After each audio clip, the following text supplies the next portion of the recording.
안녕하세요. 저는 40대 중반의 가장으로 현재 투자 이민을 통해 미국 영주권 취득을 진행하고 있습니다. 투자 이민을 통해. 임시 영주권이 나오기를 기다리는데 아마 내년쯤에는 나와서 제 배우자와 자녀가 먼저 미국에 들어가서 살 계획이고요. 저는 한국에서 사업체를 운영하고 있기 때문에 어떻게 하게 될지 고민하는 중입니다. 라는 거죠. 사업체도 있고 부동산도 있고 이것저것 한국에서 하는 일들이 있다라는 그런 얘기죠. 영주권은 어차피 애들 교육을 위해서 따는 거고요. 배우자는 애들과 같이 들어가서 살겠지만 어차피 저는 제 사업도 그렇고 꼭 미국에 들어가서 살 이유는 없습니다. 그러다 보니 내가 꼭 미국 영주권이 필요한지도 고민하고 있고 무엇보다도 미국 영주권을 받으면 세금 문제가 더 복잡해지지 않을까라고 생각합니다. 걱정합니다. 세금 면에서 최소한 불이익을 받지 않기 위해 영주권을 받기 전에 뭔가를 해야 되는 게 있을까요? 라는 그런 질문입니다. 자주 받는 질문이죠. 그렇다 보니 제가 제목을 Pre-Immigration Planning이라고 붙인 거죠. 미국에 이주하기 전에 미국의 영주권을 받아서 이주하기 전에 뭔가를 해놓음으로써 내가 불이익을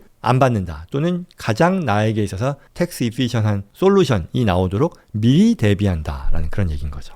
이분을 놓고 보면요. 투자 이민을 통해 미국 영주권을 취득한다라고 했는데요. 결국은 영주권을 받는 거잖아요. 영주권을 받는 데에는 투자 이민도 있지만 이분에게 적용되는 어떤 프리-이미그레이션 플래닝이라고 하는 것은 투자 이민이 아니어도 됩니다. 내가 고용을 토대로 받는 영주권도 마찬가지예요. EB1, EB2, NIW 많이 있죠. 그런 경우에도 똑같이 적용되는 프리-이미그레이션 텍스 플래닝이라고 볼 수 있고요. 그리고 현재 이분의 경우는 한국에서 비즈니스를 액티브하게 한다는 거죠. 그 말은 사업도 하고 투자 부동산도 있고 해서 이거를 어떻게 하는 게 좋겠느냐라는 그런 고민인 거죠. 이 사람의 가장 전형적인 어떤 걱정은 내가 영주권을 받을 게 조만간 matter of when이다. 기대된다. 그러면 이분은 영주권을 받고 미국에 이주하는 상황일 수도 있고요. 영주권은 받았지만 가족만 들여보내는 그런 경우도 있을 겁니다. 어떤 경우에서건 간에 내가 미리 대비하고자 한다라는 그런 얘기인 거잖아요. 그러면 가장 전형적인 상황을 한번 생각해 볼게요. 이분이요. 홍길동 씨예요. 그리고 영주권을 받고 미국에 이주하려고 해요. 이주 안 해도 상관없어요.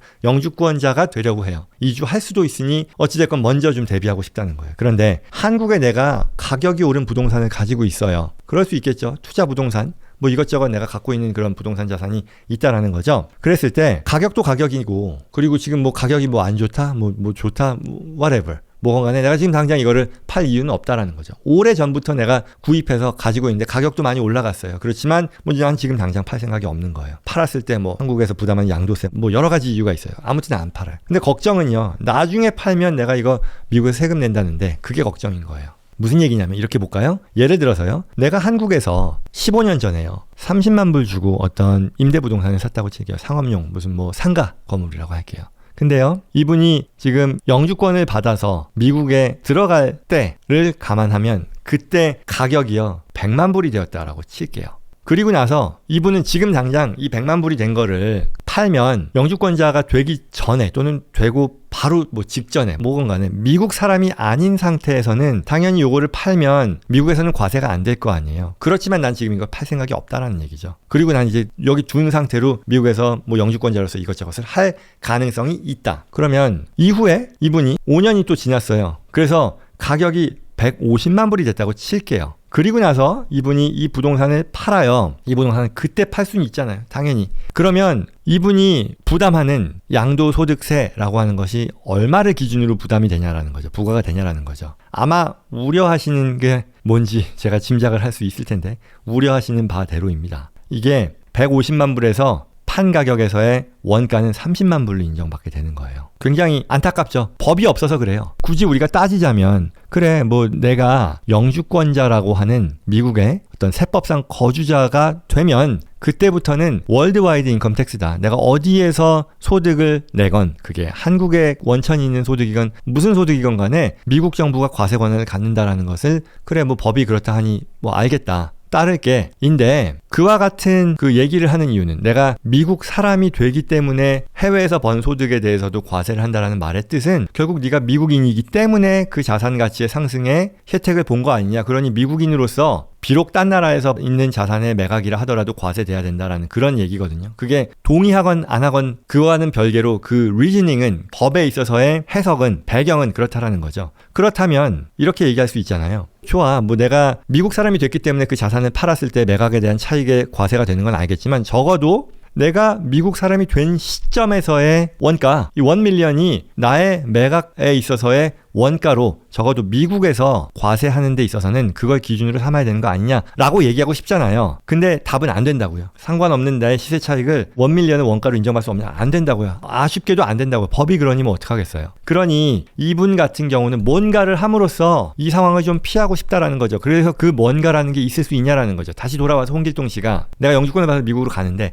한국에 자산이 있어요. 근데 무언가를 해놓음으로써 적어도 내가 나중에 이 자산을 미국 사람이 되고 나서 팔았을 때 양도소득을 계산하는 데 있어서 최대한 혜택을 볼 수 있지 않겠느냐, 또는 최대한의 부담은 피할 수 있도록 할 수 있지 않겠느냐, 이 질문인 거예요. 말이 어렵진 않죠. 그래서 그게 답은 가능하다요. 이 내용에 대한 거를 사실 뭐 설명드리는 게 그렇게 중요하진 않아요. 여러분들한테 중요한 것은 이런 경우가 굉장히 많거든요. 지금 저희 고객들 중에서도요, 미국에 사는 사람들 한국에 있는 자산 팔아가지고요, 그걸 가지고 뭐 다른 투자, 뭐 미국에 가져오건 뭐 하건 여러 궁리를 하는데, 한국에 있는 자산을 팔았을 때 내가 오래전부터 갖고 있었는데 그거를 파는 게 세금이 어마어마하게 많이 나온다. 한국에서 뭐 장기 보유다 뭐다 이런 세금을 내고 미국에서도 내야 된다고 하니 내는 건 좋은데 이거 너무 억울한 거 아니냐. 내가 이거 30년 전에 취득한 건데 그때 취득한 원가를 가지고 미국에서 양도세를 계산한다고 하면 나 이거 미국에도, 심지어 아마 외국세 공제가 뭔지 컨셉을 이해하시는 분도 많이 계시겠지만 그거 다 써먹더라도 내가 추가로 세금 내는데 이거 너무 억울하다. 이런 분들이요 정말 많아요. 저희가 상담하는 데 있어서 굉장히 많은 수의 고객들이 그런 비슷한 고민을 한단 말이죠. 여러분들이 지금 미국에 가려고 하는 그런 입장에서 똑같은 상황에 처하지 않기 위해서 할 수 있는 방법이 있느냐라는 거에 답이고, 이렇게 하면 된다는 거예요. 뭐냐면 법인화